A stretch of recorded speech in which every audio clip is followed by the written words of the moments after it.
Hi everyone, my name is Vivian Wanjiru. Welcome to today's session. Today we are going to talk about the annual National Shadow Budget, financial year 2026-2027, and our focus will be on the health sector.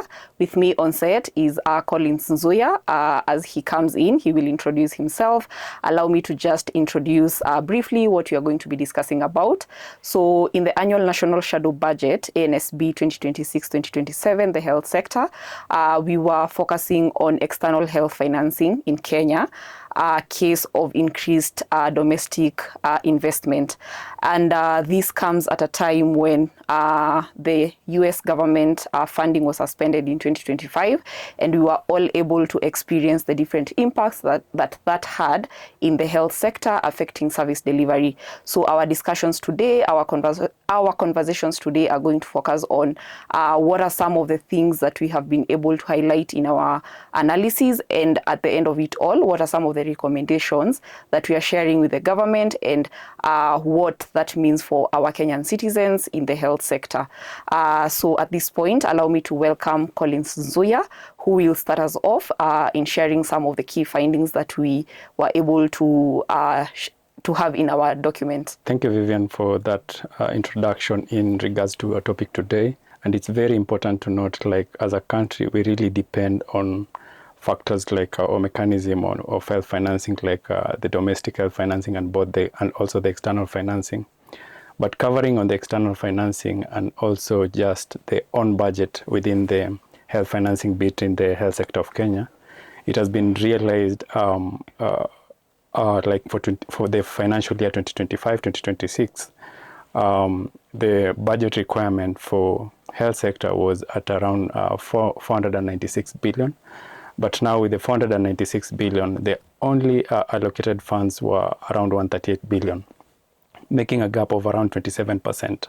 27% comprising of 27% of the requirement.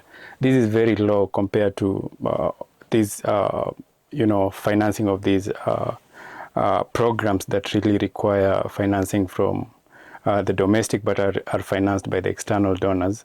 So if we speak about the HIV, the TB, and the malaria, all of these require like a big amount of money from that is supposed to be financed domestically, but it's financed externally. So with this, it has been realized over the period of year from financial year 2022 to 2023 to 2024-2025, there's been a deep slash of around 37% on the external financing.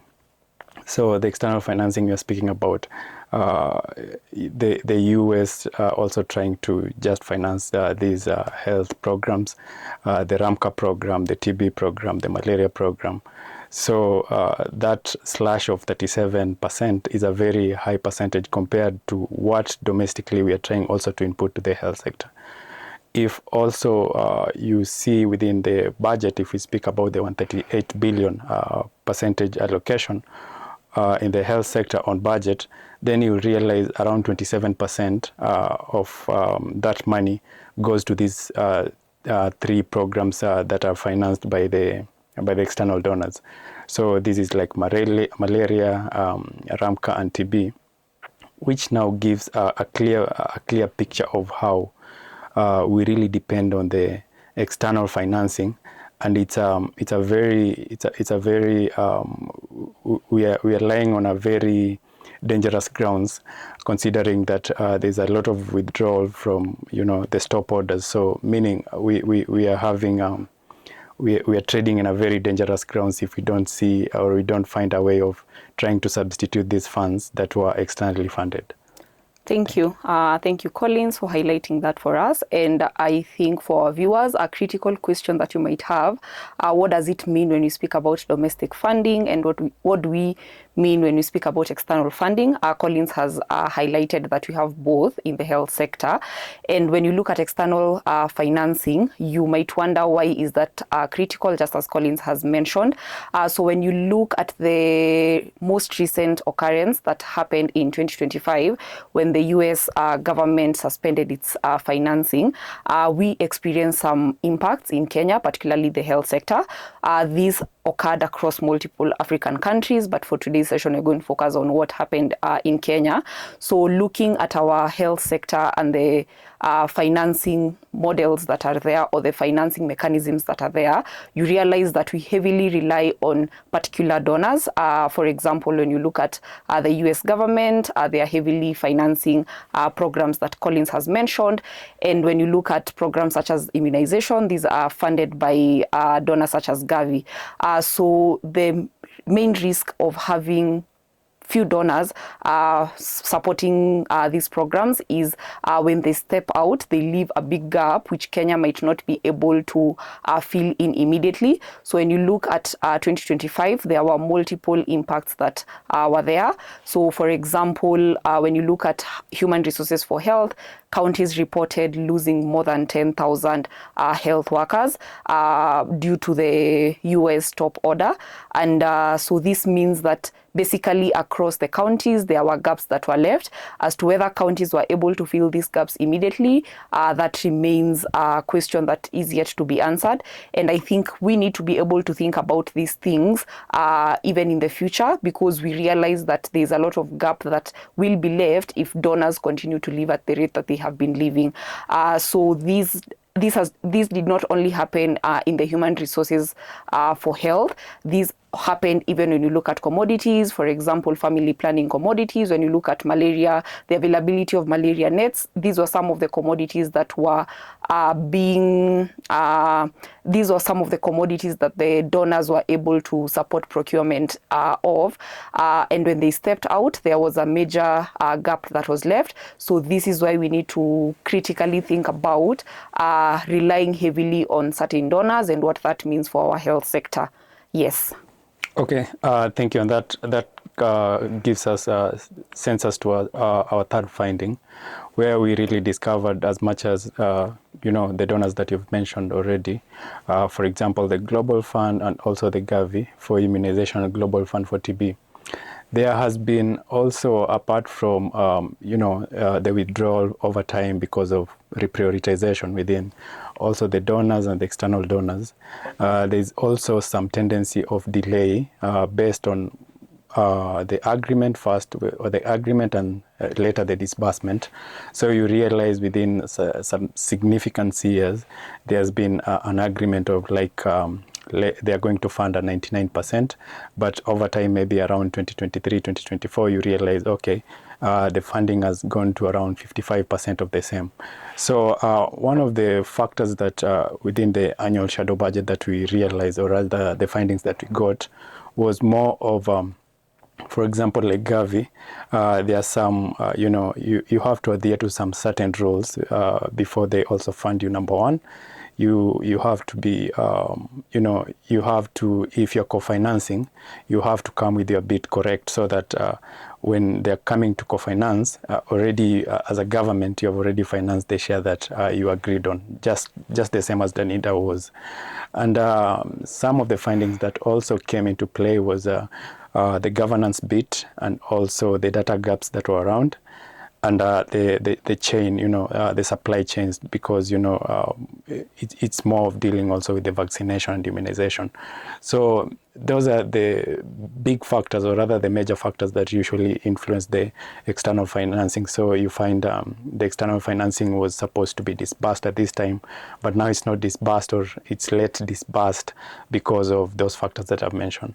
Okay, thank you. Yeah. Thank you, Collins. And I think you've mentioned something very critical regarding Kenya meeting its co-financing commitments. So this is crucial at this time. As you are aware, in December 2025, Kenya and the US signed a co-financing framework.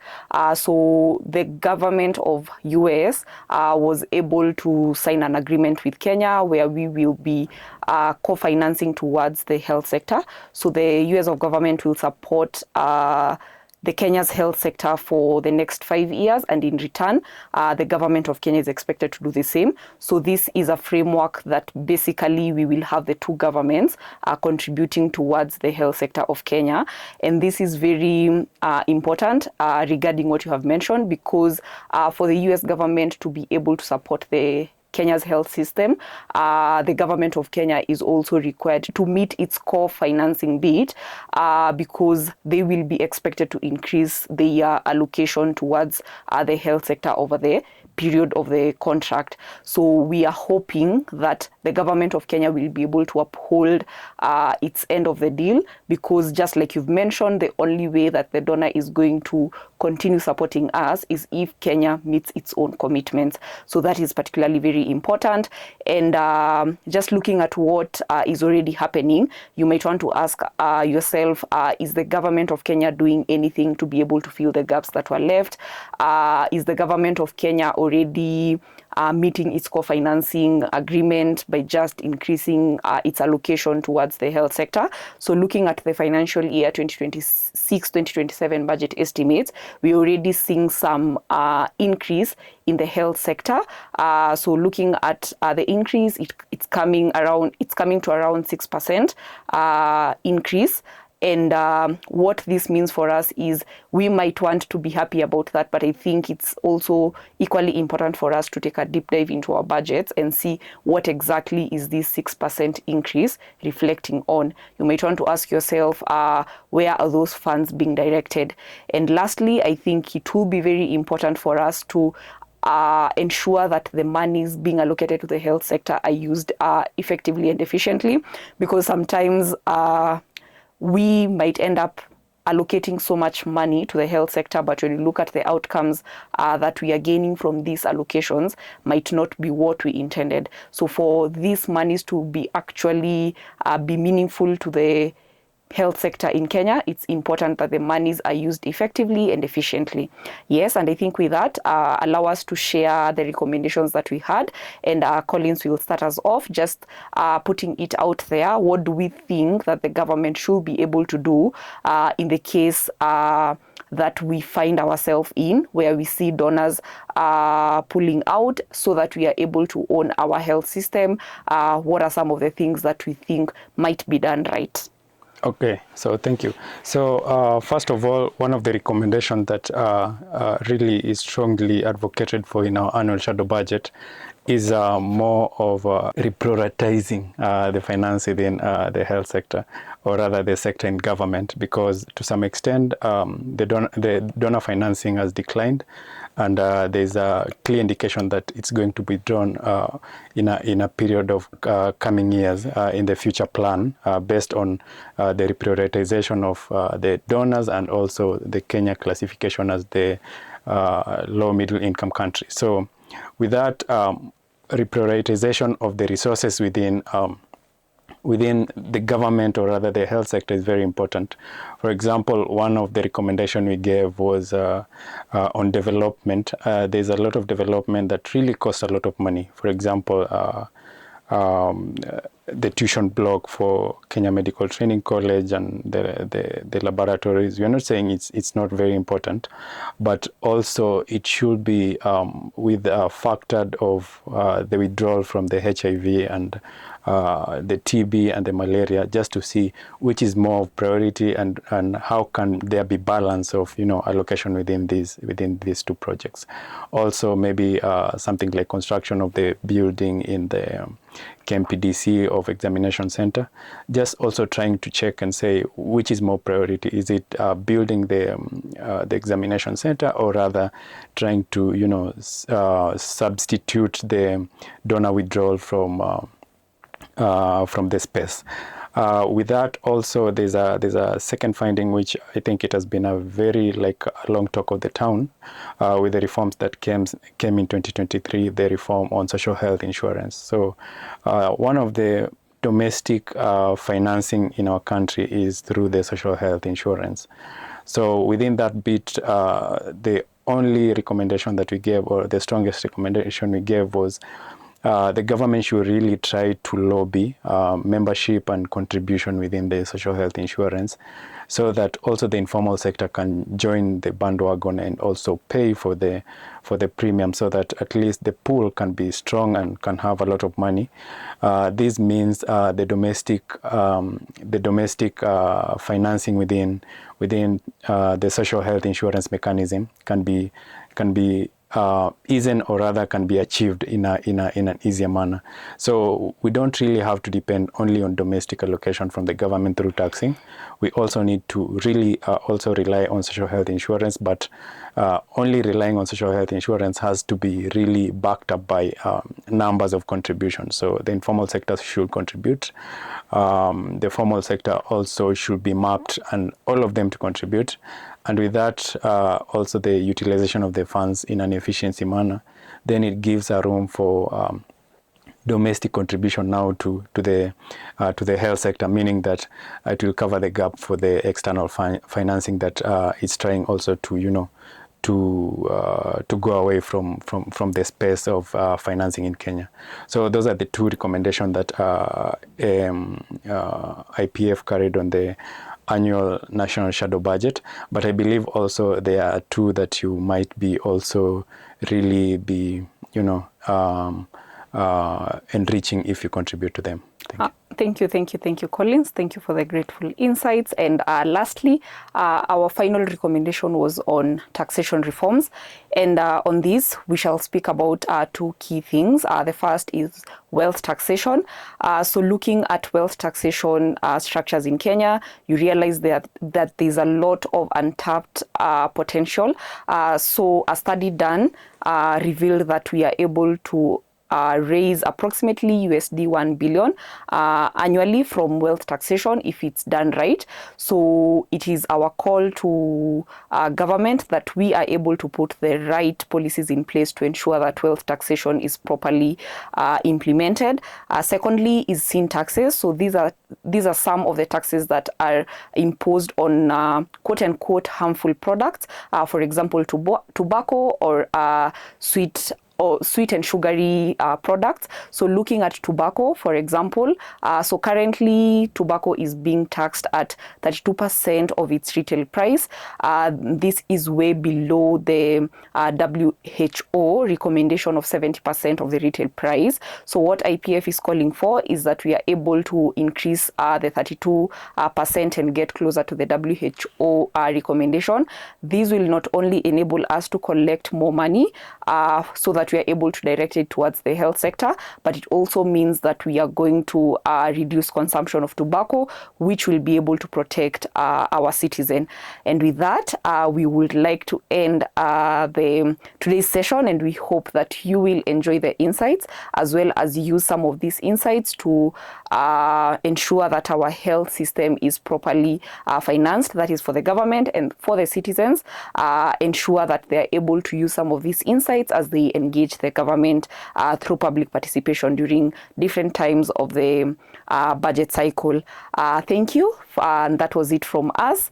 And for more information, please feel free to engage with the full version of the annual national shadow budget financial year 2026-2027, which is available on our official website at the Institute of Public Finance. Thank you so much, and we hope to see you next time. Thank you.